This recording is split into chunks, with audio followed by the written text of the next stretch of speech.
Segunda de Crónicas capítulo 31. Cuando terminó la fiesta, todos los israelitas que estaban allí recorrieron las ciudades de Judá para derribar las piedras sagradas y las imágenes de la diosa Aserá. También derribaron por completo los altares y los santuarios paganos que había en los territorios de Judá, Benjamín, Efraín y Manasés. Después de eso, todos ellos regresaron a sus ciudades, cada uno a su propiedad. Ezequías les asignó turnos a los sacerdotes y levitas para que cada uno sirviera según su oficio, y así ofreciera los holocaustos y los sacrificios de comunión, oficiara en el culto, cantara las alabanzas al Señor, o sirviera en las puertas del templo del Señor. El rey destinó parte de sus bienes para los holocaustos matutinos y vespertinos, y para los holocaustos de los sábados, de luna nueva y de las fiestas solemnes, como está escrito en la ley del Señor. También ordenó que los habitantes de Jerusalén entregaran a los sacerdotes y a los levitas la parte que les correspondía, para que pudieran dedicarse a la ley del Señor. Tan pronto como se dio la orden, los israelitas entregaron en abundancia las primicias del trigo, del vino, del aceite, de la miel y de todos los productos del campo. También dieron en abundancia el diezmo de todo. De igual manera, los habitantes de Israel y los que vivían en las ciudades de Judá entregaron el diezmo de bueyes y ovejas, y de todas aquellas cosas que eran consagradas al Señor su Dios, y todo lo colocaron en montones. Comenzaron a formar los montones en el mes tercero, y terminaron en el séptimo. Cuando Ezequías y sus oficiales fueron y vieron los montones, bendijeron al Señor y a su pueblo Israel. Entonces Ezequías pidió a los sacerdotes y a los levitas que le informaran acerca de esos montones. Y el sumo sacerdote Azarías, descendiente de Sadoc, le contestó: desde que el pueblo comenzó a traer sus ofrendas al templo del Señor, hemos tenido suficiente comida y nos ha sobrado mucho, porque el Señor ha bendecido a su pueblo. En esos montones está lo que ha sobrado. Ezequías ordenó entonces que prepararan unos depósitos en el templo del Señor, y así lo hicieron. Y todos llevaron fielmente las ofrendas, los diezmos y los dones consagrados. El encargado de administrar todo esto era el levita Cananías, y su hermano Simí le ayudaba. El rey Ezequías y Azarías, que administraba el templo de Dios, nombraron como inspectores a Jehiel, Azarías, Nahat, Asael, Jerimot, Josabad, Eliel, Ismaquías, Mahat y Benaías, y los pusieron bajo las órdenes de Conaías y su hermano Simí. El levita Coré, hijo de Imná, guardián de la puerta oriental, estaba encargado de las ofrendas voluntarias que hacían a Dios y de distribuir las ofrendas del Señor y los dones consagrados. Bajo sus órdenes estaban Edén, Minjamín, Jesuá, Semaías, Amarías y Secanías. Estos se hallaban en las ciudades de los sacerdotes, y según sus turnos distribuían fielmente las ofrendas entre sus compañeros, grandes y pequeños. Se distribuían entre los varones de 3 años para arriba, y que estuvieran inscritos en el registro genealógico y que prestaran diariamente sus servicios en el templo del Señor, según sus respectivos turnos y oficios. A los sacerdotes se les registraba de acuerdo con sus familias patriarcales, y a los levitas mayores de 20 años de acuerdo con sus oficios y turnos. En el registro se incluían los niños pequeños, las mujeres, los hijos y las hijas, es decir, todo el grupo, ya que se mantenían fielmente consagrados. Además, en todas las ciudades habían personas encargadas de repartir las porciones entre los sacerdotes descendientes de Aarón y entre los levitas que estaban inscritos en el registro y que vivían en las aldeas de sus ciudades. Eso mismo hizo Ezequías en todo Judá, actuando con bondad, rectitud y fidelidad ante el Señor su Dios. Todo lo que emprendió para el servicio del templo de Dios lo hizo de todo corazón, de acuerdo con la ley y el mandamiento de buscar a Dios, y tuvo éxito.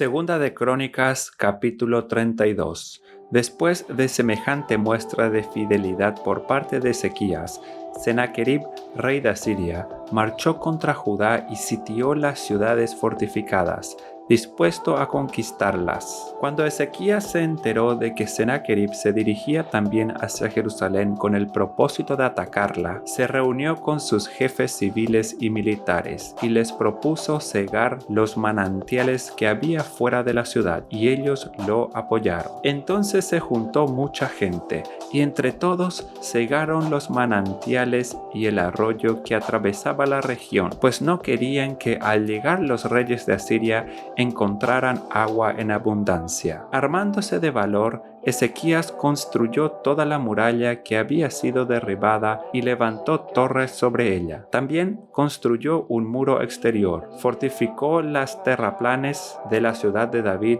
y mandó fabricar muchas lanzas y escudos. Luego puso jefes militares al frente del ejército, y luego de reunirlos en la plaza frente a la puerta de la ciudad, los arengó con estas palabras: cobren ánimo y ármense de valor. No se asusten ni se acobarden ante el rey de Asiria y su numeroso ejército, porque nosotros contamos con alguien que es más poderoso. Él se apoya en la fuerza humana, mientras que nosotros contamos con el Señor nuestro Dios, quien nos brinda su ayuda y pelea nuestras batallas. Al oír las palabras de Ezequías, rey de Judá, el pueblo se tranquilizó. Sennacherib, que en ese momento se hallaba en Laquis con todo su ejército, envió a sus oficiales para que les dijeran a Ezequías, rey de Judá, y a todos los de Judá que estaban en Jerusalén: así dice Sennacherib, rey de Asiria: ¿en qué basan su confianza para permanecer dentro de Jerusalén, que ya es una ciudad sitiada? ¿No se dan cuenta de que Ezequías los va a hacer morir de hambre y de sed? Él lo está engañando cuando les dice que el Señor su Dios los librará de mis manos. ¿No fue acaso Ezequías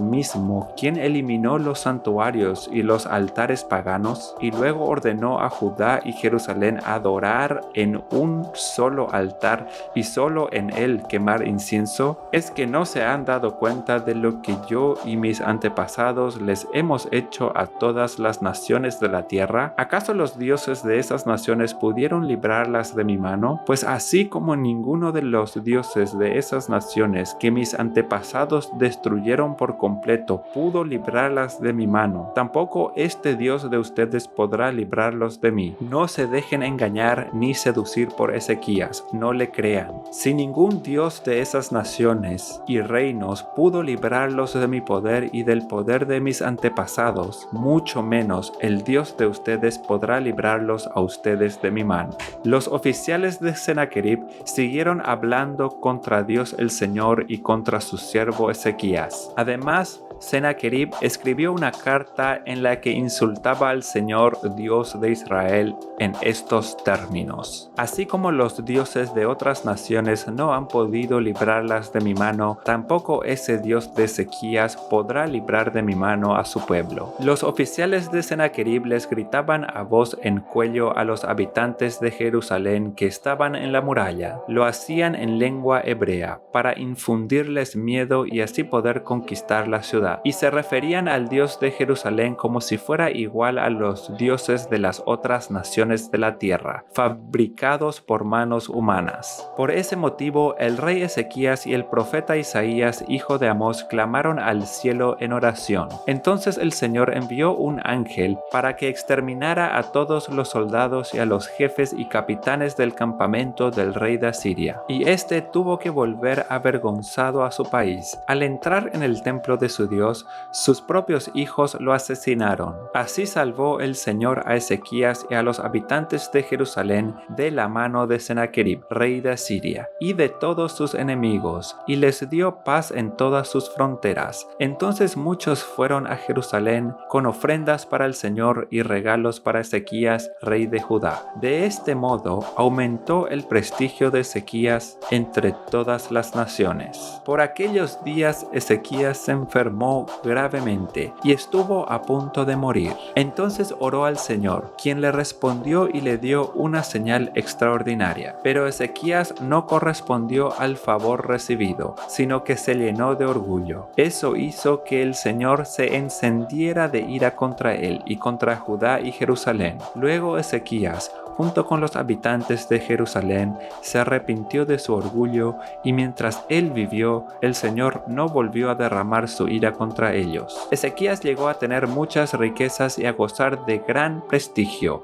Acumuló grandes cantidades de plata, oro, piedras preciosas, perfumes, escudos y toda clase de objetos valiosos. Tenía depósito para almacenar trigo, vino y aceite, establos para toda clase de ganado y rediles para los rebaños. También edificó ciudades y era dueño de inmensos rebaños de ganado mayor y menor, pues Dios le concedió muchísimos bienes. Ezequías fue también quien cegó la salida superior de las aguas de Gihón y las desvió por un canal subterráneo hasta la parte occidental de la ciudad de David. En fin, Ezequías tuvo éxito en todas las obras que emprendió. Sin embargo, cuando los príncipes de Babilonia enviaron una embajada para investigar acerca de la señal extraordinaria que había tenido lugar en el país, Dios se retiró de Ezequías para probarlo y descubrir todo lo que había en su corazón. Los demás acontecimientos del reinado de Ezequías,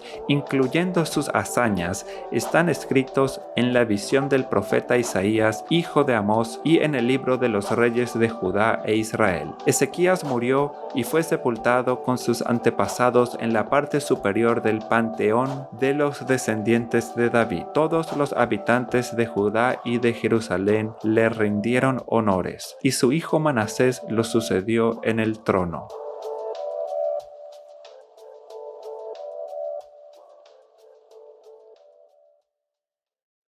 Segunda de Crónicas capítulo 33. Manasés tenía 12 años cuando ascendió al trono y reinó en Jerusalén 55 años, pero hizo lo que ofende al Señor, pues practicó las repugnantes ceremonias de las naciones que el Señor había expulsado al paso de los israelitas. Reconstruyó los santuarios paganos que su padre Ezequías había derribado. Además, erigió altares en honor de los Baales e hizo imágenes de la diosa Aserá. Se postró ante todos los astros del cielo y los adoró. Construyó altares en el templo del Señor, lugar del cual el Señor había dicho: en Jerusalén habitaré para siempre. En ambos atrios del templo del Señor construyó altares en honor de los astros del cielo. Sacrificó en el fuego a sus hijos en el valle de Ben Hinnom. Practicó la magia, la hechicería y la adivinación, y consultó a nigromantes y espiritistas. Hizo continuamente lo que ofende al Señor, provocando así su ira. Tomó la imagen del ídolo que había hecho y lo puso en el templo de Dios, lugar del cual Dios había dicho a David y a su hijo Salomón: en este templo en Jerusalén, la ciudad que he escogido de entre todas las tribus de Israel, habitaré para siempre. Nunca más arrojaré a los israelitas de la tierra en que establecí a sus antepasados, siempre y cuando tengan cuidado de cumplir todo lo que les he ordenado, es decir, toda la ley, los estatutos y los mandamientos que les di por medio de Moisés. Manasés descarrió a los habitantes de Judá y de Jerusalén, de modo que se condujeron peor que las naciones que el Señor destruyó al paso de los israelitas. El Señor les habló a Manasés y a su pueblo, pero no le hicieron caso. Por eso el Señor envió contra ellos a los jefes del ejército del rey de Asiria, los cuales capturaron a Manasés y lo llevaron a Babilonia, sujeto con garfios y cadenas de bronce. Estando en tal aflicción, imploró al Señor, Dios de sus antepasados, y se humilló profundamente ante él. Oró al Señor y él escuchó sus súplicas y le permitió regresar a Jerusalén y volver a reinar. Así Manasés reconoció que solo el Señor es Dios. Después de esto, Manasés construyó una alta muralla exterior en la ciudad de David, la cual iba desde el oeste de Gihón en el valle hasta la puerta del pescado, y rodeaba a Ofel. Además, colocó jefes militares en todas las ciudades fortificadas de Judá y sacó del templo del Señor los dioses extranjeros y el ídolo, arrojando fuera de la ciudad todos los altares que había construido en el monte del templo del Señor y en Jerusalén. Luego reconstruyó el altar del Señor, y en él ofreció sacrificios de comunión y de acción de gracias, y le ordenó a Judá que sirviera al Señor, Dios de Israel. Sin embargo, el pueblo siguió ofreciendo sacrificios en los santuarios paganos, aunque se los ofrecían solo al Señor su Dios.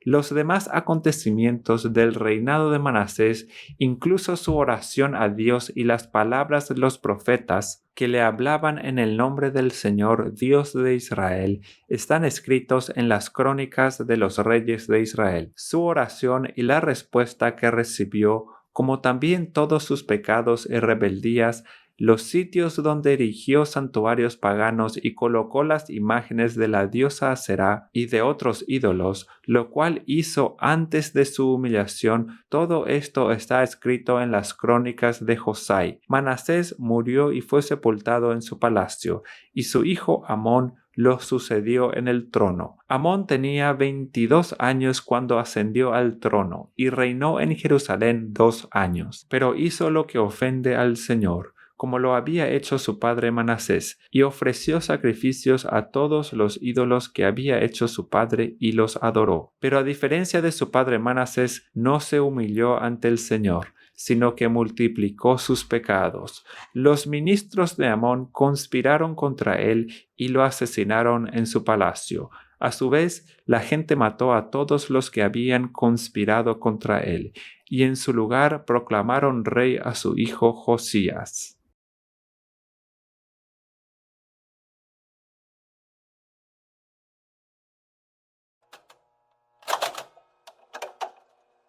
Hebreos capítulo 10.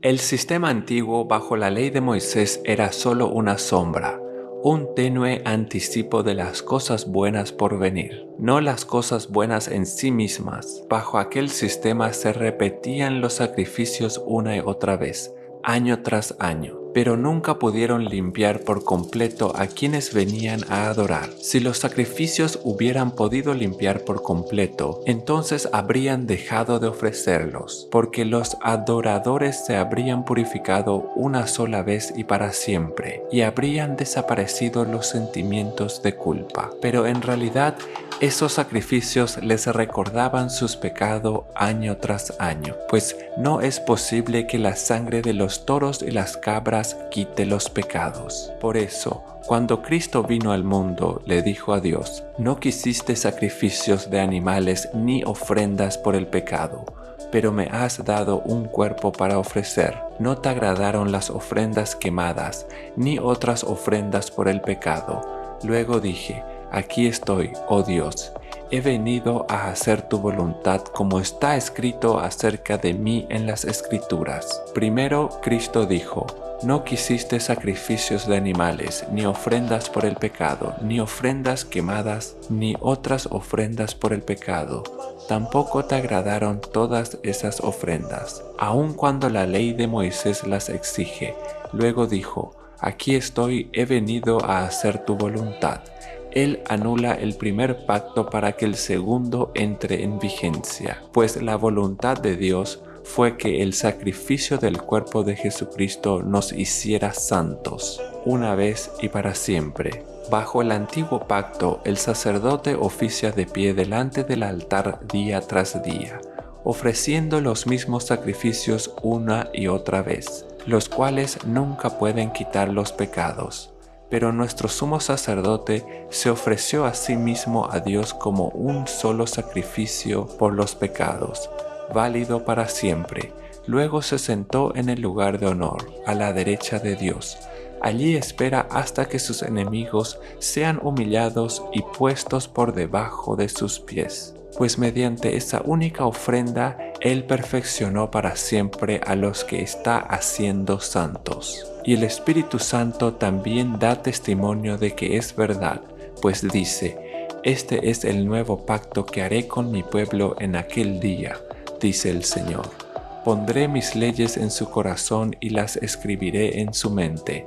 Después dice, nunca más me acordaré de sus pecados y sus transgresiones. Y cuando los pecados han sido perdonados, ya no hace falta ofrecer más sacrificios. Así que, amados hermanos, podemos entrar con valentía en el lugar santísimo del cielo por causa de la sangre de Jesús. Por su muerte, Jesús abrió un nuevo camino, un camino que da vida, a través de la cortina al lugar santísimo, ya que tenemos un gran sumo sacerdote que gobierna la casa de Dios. Entremos directamente a la presencia de Dios con corazón sincero y con plena confianza en Él, pues nuestra conciencia culpable ha sido rociada con la sangre de Cristo a fin de purificarnos, y nuestro cuerpo ha sido lavado con agua pura. Mantengámonos firmes sin titubear en la esperanza que afirmamos, porque se puede confiar en que Dios cumplirá su promesa. Pensemos en maneras de motivarnos unos a otros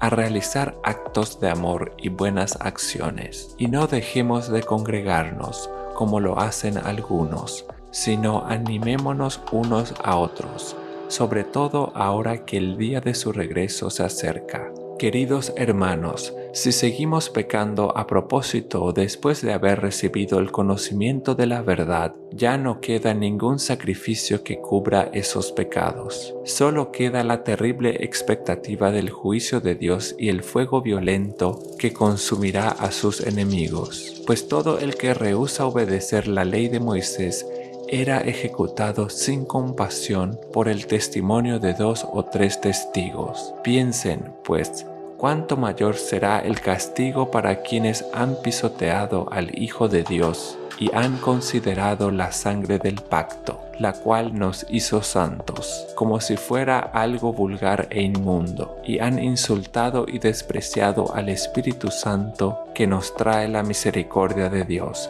Pues conocemos al que dijo, yo tomaré venganza, yo les pagaré lo que se merecen. También dijo, el Señor juzgará a su propio pueblo. Es algo aterrador caer en manos del Dios vivo. Acuérdense de los primeros tiempos, cuando recién aprendían acerca de Cristo. Recuerden cómo permanecieron fieles, aunque tuvieron que soportar terrible sufrimiento. Algunas veces los ponían en ridículo públicamente y los golpeaban. Otras veces ustedes ayudaban a los que pasaban por lo mismo. Sufrieron junto con los que fueron metidos en la cárcel. Y cuando a ustedes les quitaron todos sus bienes, lo aceptaron con alegría. Sabían que en el futuro les esperaban cosas mejores, que durarán para siempre. Por lo tanto, no desechen la firme confianza que tienen en el Señor. Tengan presente la gran recompensa que les traerá. Perseverar con paciencia es lo que necesitan ahora para seguir haciendo la voluntad de Dios. Entonces recibirán todo lo que Él ha prometido, pues dentro de un poco tiempo aquel que viene vendrá sin demorarse. Mis justos vivirán por la fe, pero no me complaceré con nadie que se aleje. Pero nosotros no somos de los que se apartan de Dios hacia su propia destrucción. Somos los fieles y nuestras almas serán salvas.